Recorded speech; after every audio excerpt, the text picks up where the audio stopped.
എല്ലാവർക്കും സ്വാഗതം. ഈ റിവ്യൂ ഇഷ്ടപ്പെടുവാണെങ്കിൽ ഒന്ന് ലൈക്ക് ചെയ്തും സബ്സ്ക്രൈബ് ചെയ്തും സപ്പോർട്ട് ചെയ്യണേ. അപ്പോൾ ബാലേന്ദ്രനും ഗോവർദ്ധനും കൂടി ഹോട്ടലിൽ നിന്ന് ചെക്കൗട്ട് ചെയ്ത് ഇറങ്ങുവാണ്.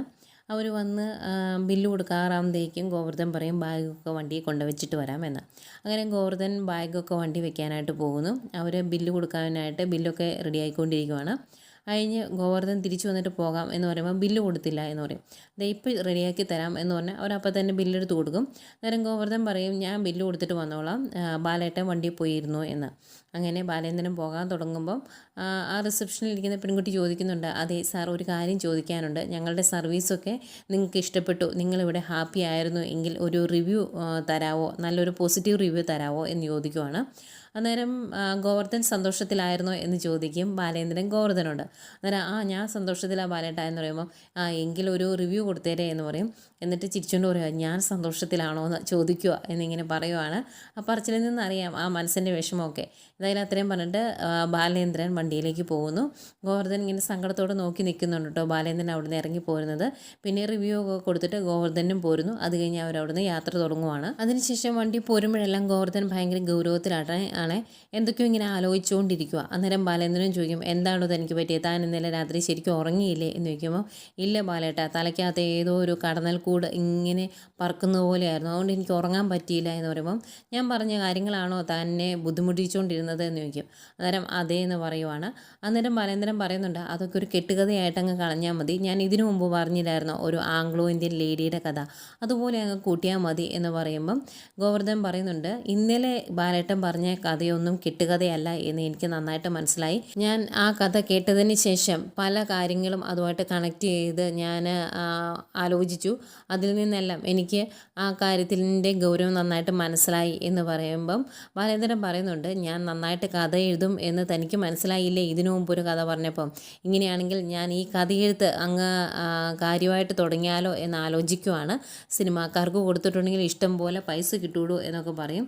അന്നേരം ഗോവർദ്ധൻ ഇത്തിരി സീരിയസ് ആയിട്ട് തന്നെ ചോദിക്കുവാണ്, ബാലേട്ടൻ എങ്ങനെയാണ് ഈ കാര്യങ്ങളൊക്കെ അറിഞ്ഞത്, എങ്ങനെയാണ് ഇതൊക്കെ ബാലേട്ടൻ ഉൾക്കൊണ്ടത്, എനിക്കിതൊന്നും വിശ്വസിക്കാൻ പോലും പറ്റുന്നില്ല, എന്നെക്കൊണ്ടാണെങ്കിൽ ഇതൊന്നും സാധിക്കില്ല എന്നുള്ള രീതിയിൽ ഗോവർദ്ധൻ സംസാരിക്കുമ്പോൾ ബാലേന്ദ്രൻ പറയുന്നുണ്ട്, അതൊക്കെ അങ്ങനെ അങ്ങ് സംഭവിച്ചു പോയിടോ, അലീന വീട്ടിലോട്ട് വന്നതിന് ശേഷം ഞാൻ പലപ്പോഴും ശ്രദ്ധിച്ചിട്ടുണ്ട്, വൈജയന്തി അവളെ പല രീതിയിൽ ഉപദ്രവിക്കുകയും അപമാനിക്കുകയും ഒക്കെ ചെയ്തിട്ടും അവൾ അതെല്ലാം സഹിച്ച് അവിടെ നിന്നു.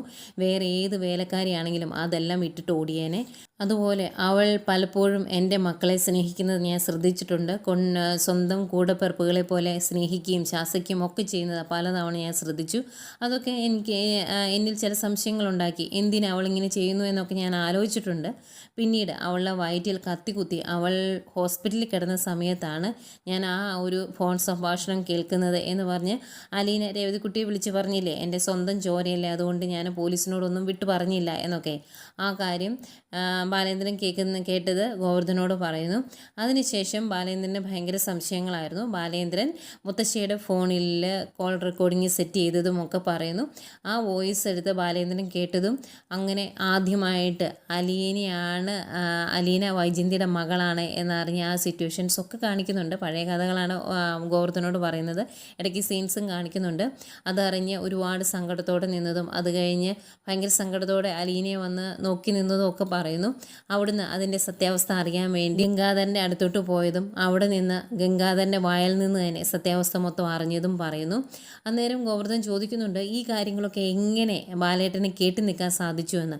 അന്നേരം സാധിച്ചിടൂ, അത് അന്ന് എൻ്റെ മനസ്സിൻ്റെ കാര്യത്തിൽ അത്രത്തോളം ഉണ്ടായിരുന്നു. പക്ഷെ ഞാൻ തിരിച്ചു പോന്നപ്പോൾ ഈ വീട്ടിൽ വന്ന് എല്ലാത്തിനെയും വെടിവെച്ച് കൊല്ലണം എന്നുള്ള ഉദ്ദേശത്തിലാണ് വന്ന് ഞാൻ തോക്കെടുത്ത് ലോഡ് ചെയ്ത് വെച്ചതുവരെയാണ്. പക്ഷെ മദ്യപിച്ചത് കൂടിപ്പോയി. കാരണം അവിടുന്ന് തിരിച്ചു പോരുന്ന സമയത്ത് ഞാൻ ഏതൊക്കെ ബാറിൽ കയറി എത്രയൊക്കെ കുടിച്ചു എന്ന് എനിക്കറിയത്തില്ല. കൊല്ലാൻ തയ്യാറായി നടക്കുന്നതിൻ്റെ മാനസികാവസ്ഥ തനിക്ക് അറിയാൻ പറ്റുമോ? അറിയാൻ പറ്റത്തില്ല. ഒരാൾക്കും അറിയാൻ പറ്റത്തില്ല. കൊല്ലാനും ചാകാനും തയ്യാറായി ഒരുത്തൻ വരുന്നുണ്ടെങ്കിൽ അവൻ്റെ മനസ്സിൻ്റെ മാനസികാവസ്ഥ അനുഭവിച്ചറിയണം. അത് അത്രത്തോളം ഉണ്ട് എന്നിങ്ങനെ വിഷമം കടിച്ചു പിടിച്ചിങ്ങനെ പറയുക കേട്ടോ ബാലേന്ദ്രൻ. അത് കഴിഞ്ഞ് വീട്ടിൽ വന്നതിന് ശേഷം മദ്യപിച്ചത് കൂടിപ്പോയി. ഈ ടെൻഷനും എല്ലാം കൂടി ആയപ്പോൾ അറ്റാക്ക് ഉണ്ടായി. അവിടുന്ന് അലീനയാണ് എന്നെ രക്ഷപ്പെടുത്തി തിരിച്ചു കൊണ്ടുവന്നത്. അങ്ങനെ ആശുപത്രി കിടന്ന കുറച്ച് ദിവസങ്ങൾ കൊണ്ട് ഞാൻ എന്നെ മയപ്പെടുത്തി. എൻ്റെ കയ്യിലൊരു ബോംബുണ്ട്. ആ ബോംബ് വൈജയന്തിക്ക് നേരെ പ്രയോഗിക്കാനുള്ളതാണ്. അത് ഒറ്റയടിക്ക് അങ്ങ് പൊട്ടിച്ച് കളയരുത് എന്ന് ഞാൻ തീരുമാനിച്ചു. അങ്ങനെയാണ് വീട്ടിൽ വന്നതിന് ശേഷം അപ്സ്റ്റെയറിലേക്ക് മാറുന്നതും അലീന എൻ്റെ കാര്യങ്ങളെല്ലാം നോക്കുന്നതും അന്നേരവും വൈജയന്തിക്ക് അതൊന്നും ഇഷ്ടപ്പെട്ടില്ല. അവൾ വീണ്ടും ബഹളം വെച്ച് തുടങ്ങി. അലീനെ അവിടുന്ന് പറഞ്ഞു വിടണം എന്ന് പറഞ്ഞ് ആ പ്രശ്നങ്ങൾ ഒരുപാടങ്ങ് മൂർധന്യാവസ്ഥയിലെത്തിയപ്പോഴാണ് അലീനെ ആ വീട്ടിൽ നിന്നും അടിച്ചിറക്കാൻ വേണ്ടി അവളുടെ ആങ്ങളമാർ ഗൾഫിൽ നിന്നും പറന്നിറങ്ങിയത്. അവളുടെ ബന്ധുക്കളെയും കൂട്ടി എൻ്റെ വീട്ടിൽ വന്ന് അലീനെ അടിച്ചിറക്കാൻ നോക്കിയത്. അന്ന് അവരോട് പറഞ്ഞ കാര്യങ്ങളും ഒക്കെ ബാലേന്ദ്രൻ പറയുന്നുണ്ട്. ഇതിനിടയ്ക്ക് അലീന ക്ഷമ ചോദിച്ചു ചെന്നല്ലോ വീട്ടിൽ നിന്ന് പോകാൻ അനുവദിക്കണമെന്ന് പറഞ്ഞ്. അന്നാണ് ബാലേന്ദ്രൻ അലീനയോട് കാര്യങ്ങളെല്ലാം തുറന്നു പറയുന്നത്. അലീന വിങ്ങി പൊട്ടി കാലെ വീണ് കരഞ്ഞതും എല്ലാവരെയും കാണാനുള്ള ഒരു കൊതി കൊണ്ട് ഞാൻ വന്നു പോയത്, ക്ഷമിക്കണമെന്ന് പറഞ്ഞ് ഭയങ്കരമായിട്ട് കരഞ്ഞല്ലോ. ആ കാര്യങ്ങളൊക്കെ പറയുന്നുണ്ട്. അതിനുശേഷമാണ് ബാലേന്ദ്രൻ അലീനെ അങ്ങനെ അങ്ങ് വിട്ടുകളയാൻ പറ്റാത്തത് കൊണ്ട് ഒരു ആംഗ്ലോ ഇന്ത്യൻ ലേഡിയിൽ എനിക്കുണ്ടായ കുട്ടിയാണ് എന്നുള്ള കഥയുണ്ടാക്കിയത്.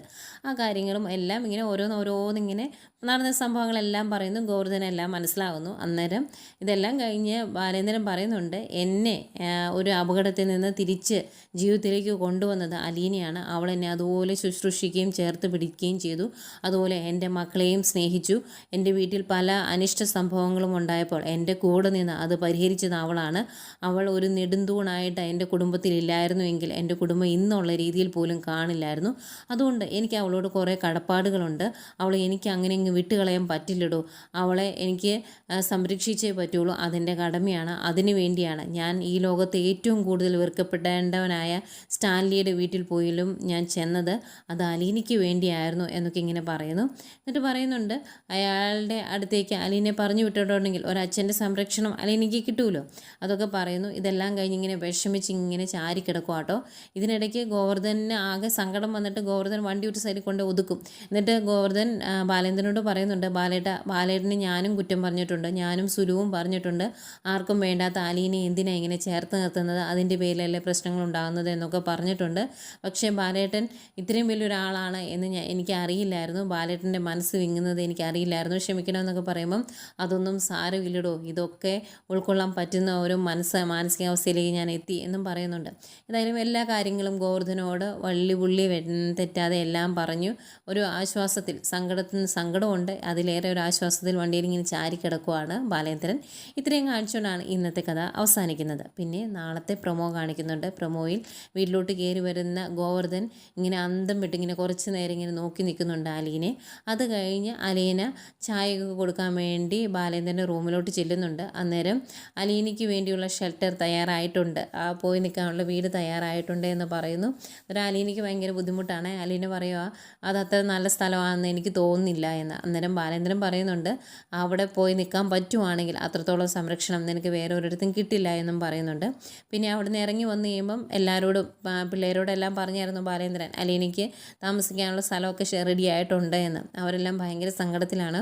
അച്ഛൻ പറഞ്ഞു, നേരാണോ ചേച്ചി ഇവിടുന്ന് പോകുമോ എന്നൊക്കെ ചോദിക്കുമ്പം അലീന പറയുന്നുണ്ട്, അച്ഛൻ അങ്ങനെയാണ് പറഞ്ഞത്, നിങ്ങൾക്ക് വിഷമമുണ്ടെന്ന് എനിക്കറിയാം, അതിലേറെ വിഷമം എൻ്റെ ഉള്ളിലുണ്ട്, അത് ഞാൻ കടിച്ചു പിടിച്ച് നിൽക്കുവാണ് എന്ന് പറയുന്നു.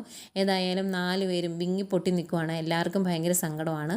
അത്രയൊക്കെ കാണിച്ചുകൊണ്ടാണ് ഇന്നത്തെ കഥ തീരുന്നത്.